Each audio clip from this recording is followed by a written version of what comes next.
Sveiki, pristatysiu OpenCart elektroninės sistemos prekių pristatymo galimybės ir funkcijas. Plėtiniai pristatymas.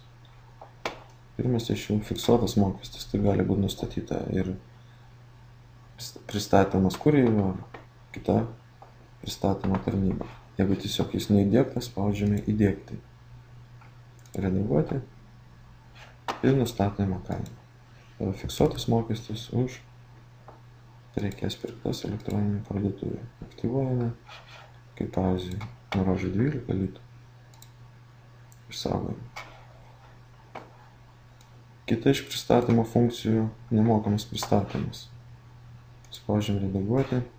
Čia matote nustatyta 150 litų suma, tai reiškia, kai jūsų klientai pirks prekių daugiau negu 150 litų, jam aktyvuosis nemokamas pristatymas.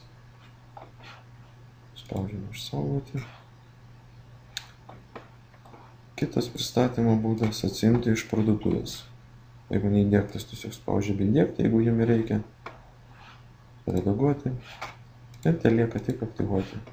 Ir jūsų klientam kainuos jos nemokamai, jeigu jie atvažiuos į jūsų nustatytą vietą ar parduotuvę atsiimti prekes. Dar vienas iš populiarių – pristatymas pagal svorį. Redaguoti. Aktyvuotas. Lietuvos geozona nustatyta.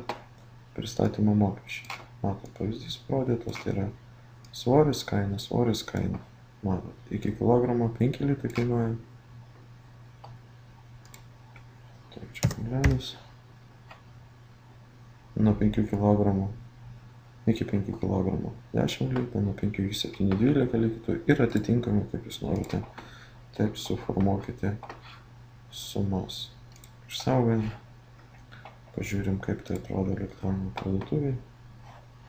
Pridedam prekį į krepšelį. Pridedam kelias iš karto. Einame į prekį krepšelį. Tai 2 prekės. Viso suma 200 litų. Tai reiškia, turėtų aktyvuotis nemokamo pristatymo būdas. Formuojame. Šiuo atveju pasirinkam svečio apsipirkimas. Matot, čia užsivedęs duomenys, kad būtų greičiau. Yra asmeninė informacija, pristatymo informacija. Spaudžiame tęsti. Žiūrim, kokie aktyvavus. Žinom, atsiėmimas iš parduotuvės.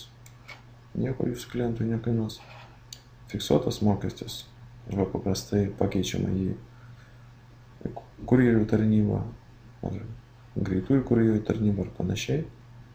Taip pat nemokamas pristatymas, kadangi jūsų klientas pirko daugiau negu 150 litų.